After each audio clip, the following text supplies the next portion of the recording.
Will you be doing any words about the Auckland FC versus Melbourne Victory A-League Finals matchup? After the fact, I expect so. I wanted to do like a regular season roundup, but then last week was an extremely busy non-work week, so we'll see. I've still got to get a Stephen Adams season wrap up done, so probably not this week, but that's what we got a podcast for. I mean, I'll write about it in the newsletter as well, of course. That is why you should sign up to our newsletter via Substack, because we do cover plenty of Aotearoa sports matters sent out every Monday and Thursday evening. And we are going to be previewing Auckland FC versus Melbourne Victory A-League final. One of their A-League finals. They are in Melbourne this weekend for a 9:35 kickoff on Saturday. Then the following Saturday, they are back at Mount Smart, the home of Aotearoa sport, because I believe that game, when's that game? 6 Also a p.m. Saturday. 6 p.m. on Saturday. That is coming at you 24 hours before Warriors versus Raiders, also at Mount Smart Stadium. What a banger of a weekend that will be, assuming that Auckland FC can get a couple of points over in Melbourne and then set up a fun game back in Auckland at Mount Smart Stadium. What's the story as far as like the two-leg nature of this series? Do you get is that how football works, where you get a bonus point or some sort of mana boost if you score an away goal? Like, what's the situation there? They used to have that, but I don't think they have. This sort of started to go away from away goals because playing away isn't as much of a drama as it used to be because everyone just catches private jets, blah blah blah. Probably not a factor in the A League, but it is in the places where those rules trickle down from. Um, so I don't think we got away goals, but we do have the potential of extra time and penalties in the second leg if things are still tied after, 180 minutes, which of course is what happened to the Wellington Phoenix at this exact same stage against this exact same opponent last season when they played Melbourne Victory. Got a how did that one go? I think it was a draw away from home, and then they drew again. They were drawing to have to go to extra time, but then they conceded and lost in extra time in the home leg when they played Melbourne Victory exactly 12 months ago from this stage of the season. Now Auckland FC are doing the exact same thing again in their own way. A year later, they didn't exist a year ago. Now they do exist, and they've just taken the Phoenix's place. So we don't need to worry about like how many goals. Obviously, they need to score enough goals to win the game in Melbourne, but we're not worried about like scoring goals to make sure they get the away goals, that type of stuff. It's just Nah, none of that stuff. Just yeah. pure results. As far as results go, against Melbourne Victory, they had a 0-0 draw at Mount Smart earlier in the season, New Year's Day, and a 2-0 win in Melbourne in April. So 2-0 for the two games overall. The game at Mount Smart Stadium, the team that the Auckland FC, the Blue Riders as we like to call them, regular back four, Gallios and Vestrada in the midfield, Gillian on the left, Brimmer, Moreno, and then I keep getting buzzed out by these A-League names, how they list them. So shout out to Gallios Leiva and Moreno Betancourt, my Berta Sahi. Shout out to them. So that changed for the next game because Auckland FC, this is where they went to, big formation chat for you here. They went to the back five. So they had De Vries, Peinecker, Hall, Sakai, and Callan Elliott on the right. Vestrada, Gallios, Rogerson, Brimmer, and Mai. So they've played two different formations with two different regular listeners know how I feel about formation chat. So I'll take the spotlight away from the formation, but we can tell by the players who started the game that it was a different style of play for Auckland FC because Callan Elliott was starting at right back and De Vries was on the left back, and you had the three centre backs there, whereas the first game, the game that they drew, you just had the regular back four. So I suspect Steve Corica will play his best first 11, his first 11, his first 11, and that first 11, as we've discussed, let me see if I can do this off the top of my head, has the back four with Alex Paulson in goal, obviously.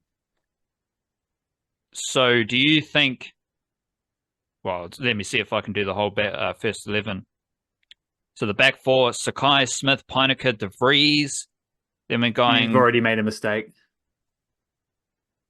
Oh, Tommy Smith with an eye, you're out. Hey. Dan Hall, you're in. So we'll have that back four. Estrada, Mai, Brimmer, but maybe Brimmer's a bit deeper playing alongside Estrada.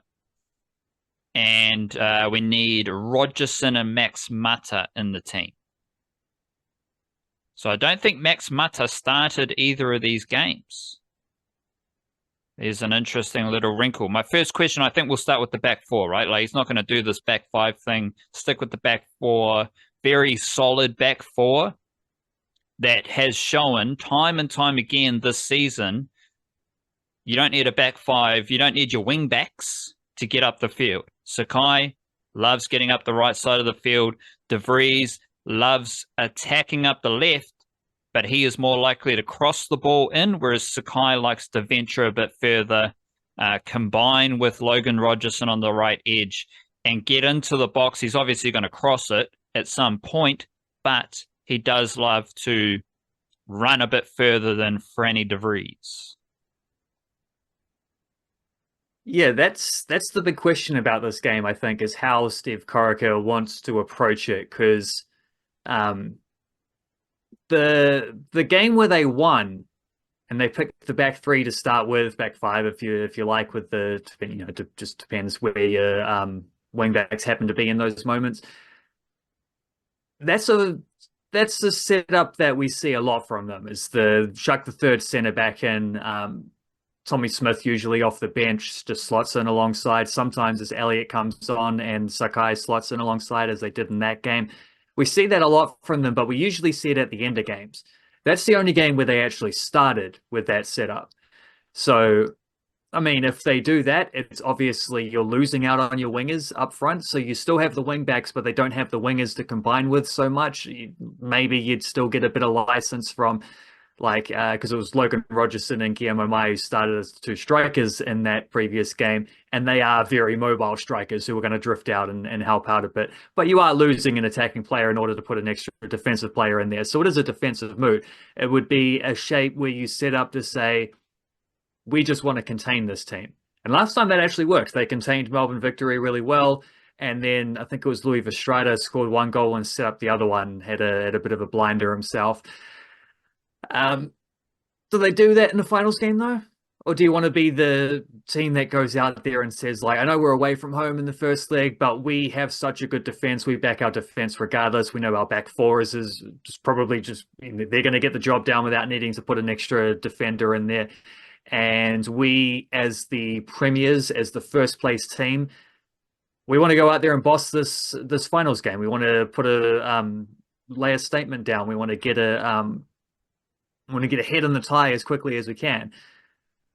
I tend to lean towards that, but Corica can be a very pragmatic coach at times as well. So I wouldn't be surprised if he does decide they want to start with a more defensive formation and then build it out from there. But you can always sub off one of those defenders and then you take off Callan Elliott, slide Sakai back out, and then you move to a more attacking shape. I was thinking about this before, and I don't think you can do that and start Logan Rogerson and Max Mata. I think if you play that way, you have to pick one or the other, let alone there's obviously no room for Marley Francois or Nato Moreno in the starting lineup doing that either. So I I would rather they just go with the normal, the expected way of playing, the 4-2-3-1/4-3-3. This is where formation chat gets done, was where they just start to blend into each other. But a formation that includes wingers, as we usually see, with fullbacks who are going to get forward and support those wingers, and you're going to have Max Mata up front, and you're going to still have um, probably Francois and Rogerson to start, so that you can have Moreno as your super sub coming on and doing some damage. But you could go the other way around if you wanted to. If you say, well, what we want to do here is be ahead at halftime and then manage the game from there, and know that even if we concede and draw or something like that, well, we back ourselves to win at Mount Smart anyway. So whatever. We'll see what he leans towards, because there are a few different options, and Jake Brimmer is another one of those options, because I don't know if you're starting those other guys that I'm talking about there. I don't know if you can fit Brimmer and Gallegos.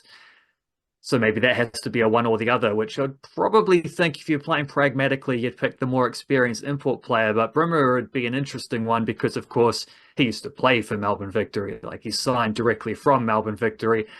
He was playing against the Phoenix he didn't play a whole lot in those elimination finals a year ago, but he was in that squad. He might have a point to prove there, but it is, it'll be an interesting little tell from the get-go, is when we see that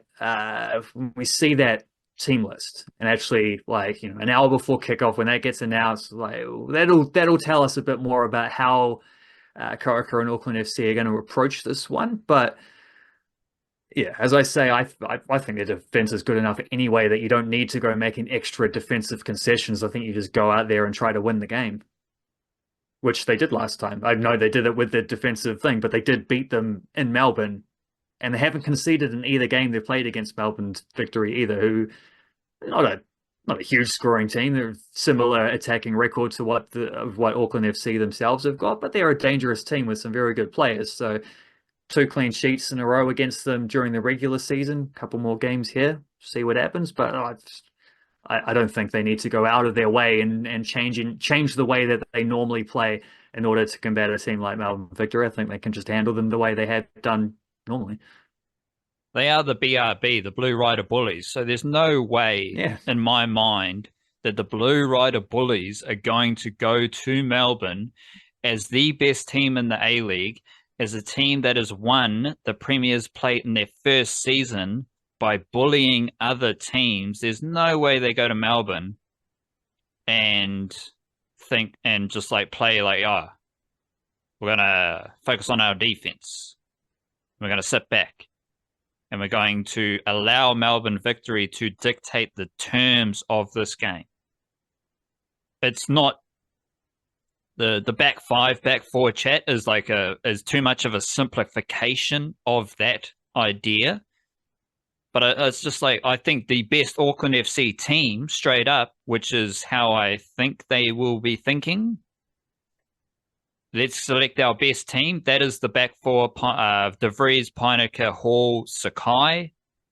And then things do get a bit trickier working up the field. Like, you got Verstrada, you got Mai. I think Rogerson's there for sure. You did say Gallegos, he's the more experienced import. Like, Brimmer's a very experienced import as well. Well, if you count the Australians as imports, he's a very experienced A-League player, certainly.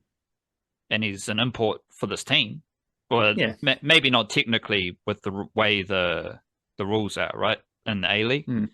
But he is a very experienced player who's not from New Zealand, probably more experienced than Gallegos, knowing nothing about Gallegos' footballing history. But just off the top of my mind, talking a whole lot of bullcaca, I would say Brimmer is an experienced and better player than Gallegos, and I want him in the midfield there. I want him and Verstrada in the midfield with Rogerson on the right, Mai and Mata. Then we get into that left midfield position. And this has been a topic of conversation all season because Gillian started in the 0-0 draw back on New Year's Day. And again, I kind of hate the fact that we just repeat ourselves every week, but I guess we got to do it because I've just spent 40 minutes repeating the Warriors' ideas. Gillian was the left midfielder to start the season, and that has been the role in the team. Sure, other positions have been changed. Other roles have been rotated in, rotated out, some due to injury, sin bins, suspensions, whatever it is. Rest and rotation, whatever. The one position, the one role that has had the most uncertainty about it all season has been that left midfield position. We've seen Gillian. We've seen Marley Francois. Has anyone else played that position this season? Yeah, Nana Moreno. So there's, Yes. and he sort of had all three of those guys have had extended spells as the starter in that role. So yeah, that is easily every other one. It's like, yeah, Dan Hall was injured for a while. Tommy Smith comes in, but you sort of know what the situation is. Like Hall's going to come back and Smith's going to go back to the bench. Smith did a very good job from holding the fort down.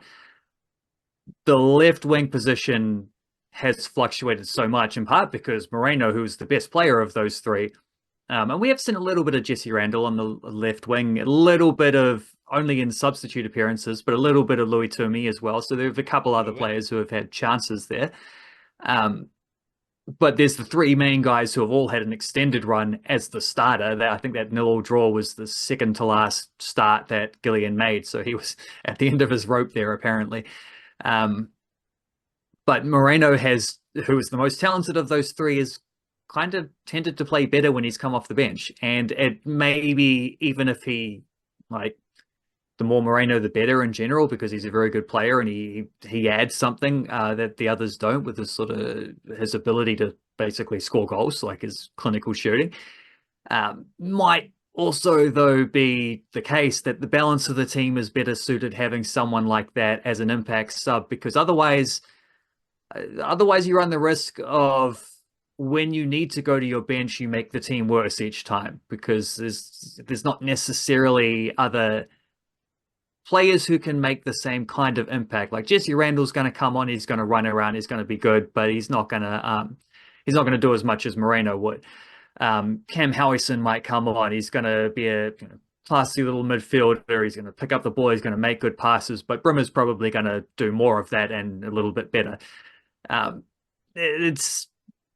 It's one of those things we have to be thinking, less so in the first leg, but certainly in the second leg, you have to be thinking as well about the possibility of, well, what if we have to play an extra 30 minutes and we go to extra time? What if we go to penalties? Like, we also need to make sure our best penalty takers are on the pitch at that time.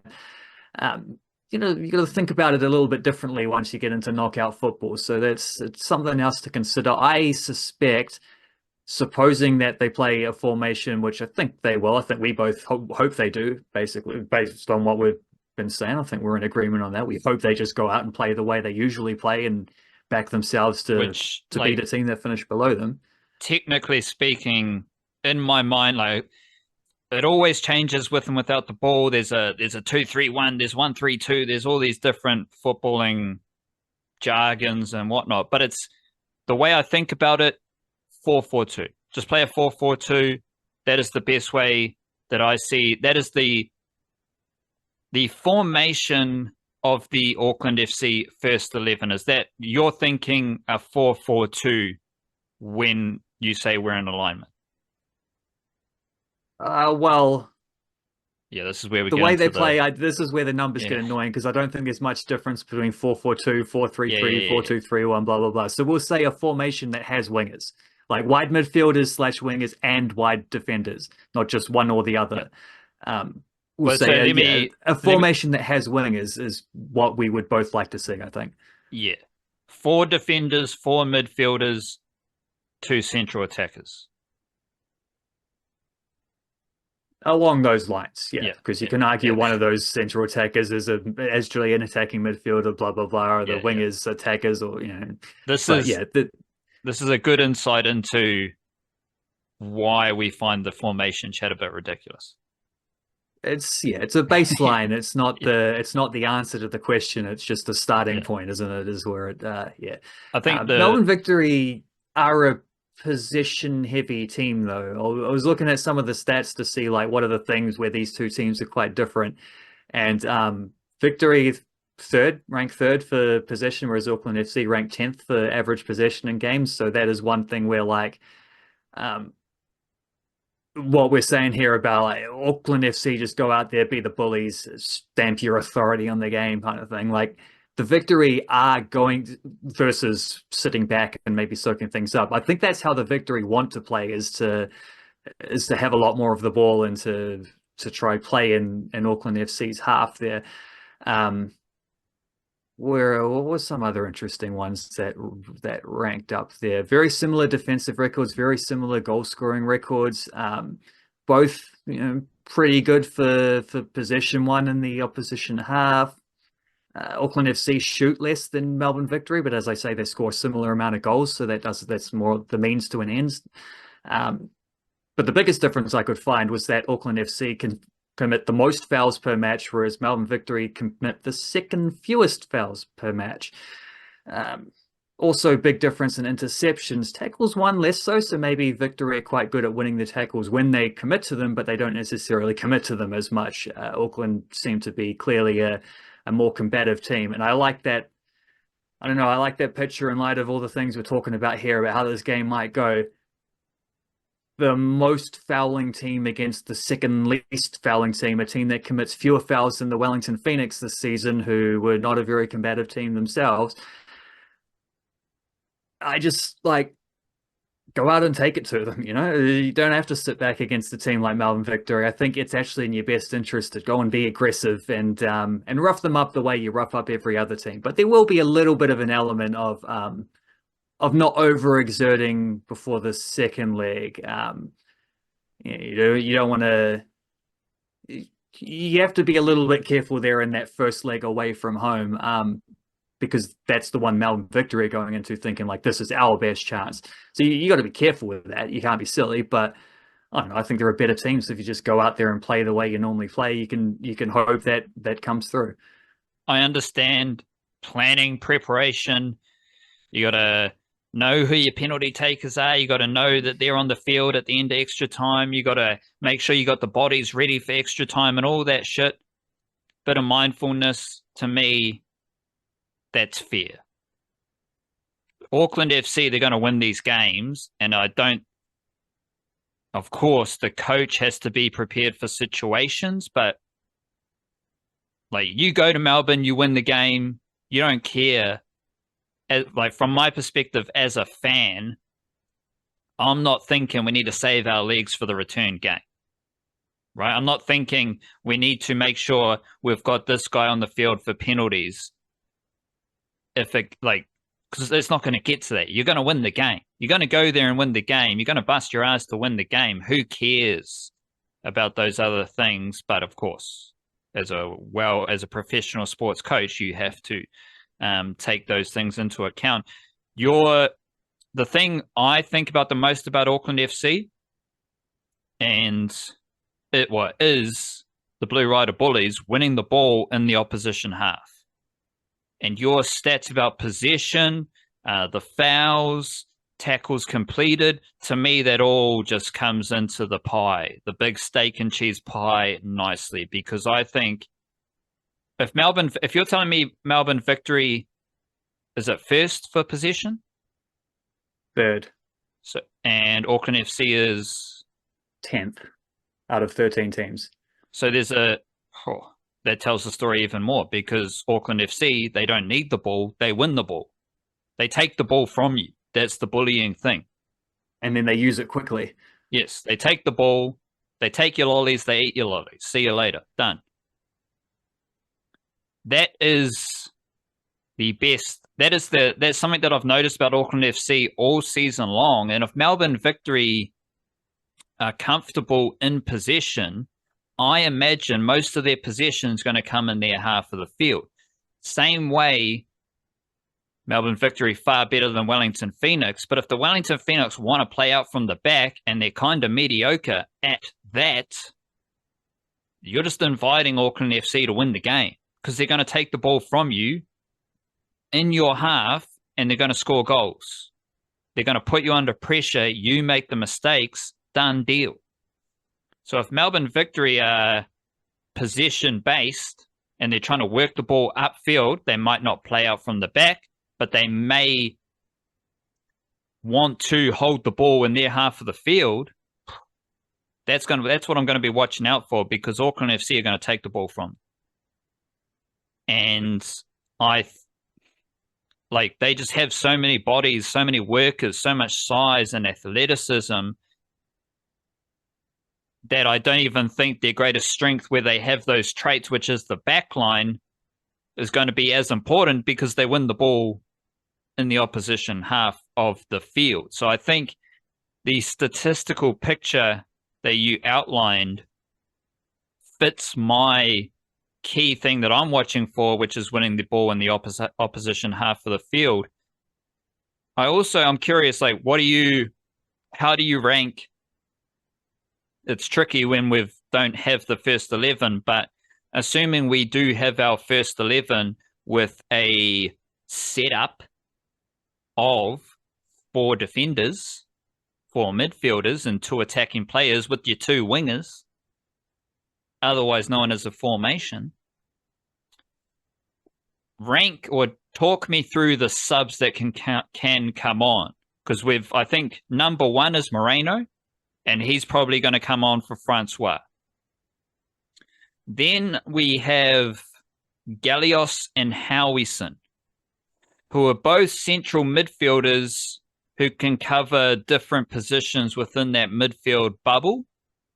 And then I wrote down Callan Elliott, but I think Randall, some combination of Randall, Gillian, and who's the other guy? Luatume. Those dudes could get on the field if it's we need to chase the game a bit. But then Callan Elliott can also come on the field if we need to chase the game, because he's going to be working hard up the right-hand side of the field. So I guess my ranking of the subs is to focus on 3 subs: Moreno, Gallios, and Howison. Which could be Moreno, Brimmer, and Howison, depending on which one of Gallegos and Brimmer starts. Because you can have, unless it's different for the finals, you can have 7 substitutes and you can use 5 of them in 3 different windows. And what's the numbers there? Michael Veld will be one of them, obviously, as the backup goalkeeper. Who'd we say? Moreno will be there. Howison will be there. Tommy Smith will be there. Whichever other midfielder, let's say Gallegos then, will be there. That leaves you 2 more.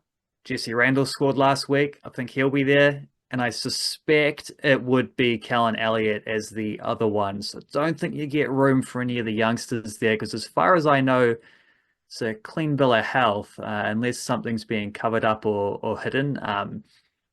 Pretty sure everyone's fit. Pretty sure everyone's available. There is the potential that Max Mata might be on the bench, and you might start with Brimmer and Gallegos as well. There is that option of Brimmer just playing a little bit further forward, even though I think he has been more effective when he's been deeper. A few things to ponder there with how they might set it up. But one of those guys is a goalkeeper, so they're not going to use him in case of emergency. 2 of those, Elliott and Smith, there would be a scenario where you might use Callan Elliott to throw him on further forward, just as someone else who can cross the ball well. That's a possibility. You might also, if you're really, really, really desperate, you might chuck Tommy Smith just up front as an extra player and be like, you're good at winning headers. We're going to kick the ball to you because we need to feed off some second phase play here. That was done at least once during this season, I'm pretty sure. But that would be like the last 5 minutes maximum sort of move. Or Smith comes on because they've got a lead and he goes to centre back, and then you have Sakai bump him out 1 spot wider as well. Yeah, this is what I'm leading to, is that though really if we see Tommy Smith, it probably means they're winning. And if we see Callan Elliott, it probably means they're winning for the same reason. Those are more the kind of like, there's a couple of defensive subs there. They're not really the guys you go to unless you're really trying to break the glass in case of emergency stuff. But Moreno is the one attacking dude who really would be an ace up the sleeve to be able to bring on off the bench. I was thinking, just saying that I was thinking about who would take penalties. This is a team that's drawn a lot of games, so that is something to consider. Probably less so for this victory. I think over 2 leagues, you'd hope that Auckland FC will allow their class to shine through. But in a grand final, certainly penalties is a possibility to think of. I think Auckland FC would be pretty good in extra time based on the fact that they've been pretty good in late half situations anyway. So they are the type of team that would finish quicker, finish stronger, finish sort of more effectively. But I think if you're leaning towards a penalty shootout, I actually think two of your top five takers would be Hiroki Sakai and Francis de Vries, who are defenders anyway, who you don't really need to sub on penalty takers in that case. Like two of them are already going to be there. They're not going to sub those guys off unless they get injured. Guillermo Mai tends to play 90 minutes all the time. He'd take one.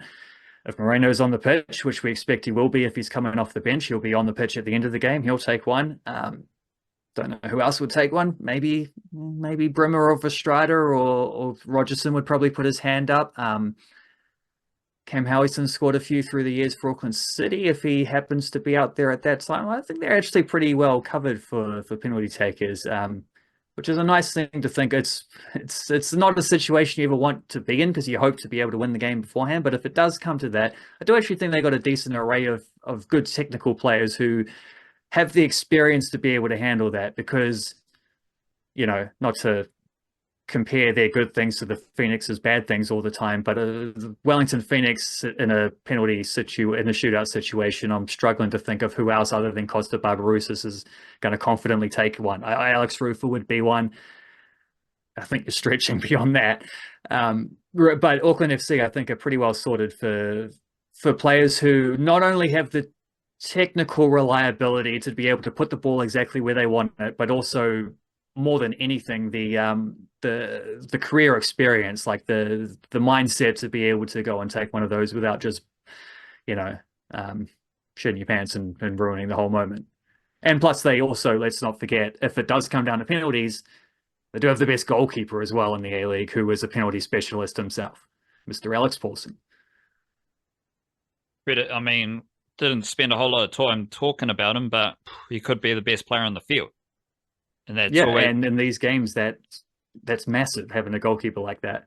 Could be his last couple games of A-League football for a long time too.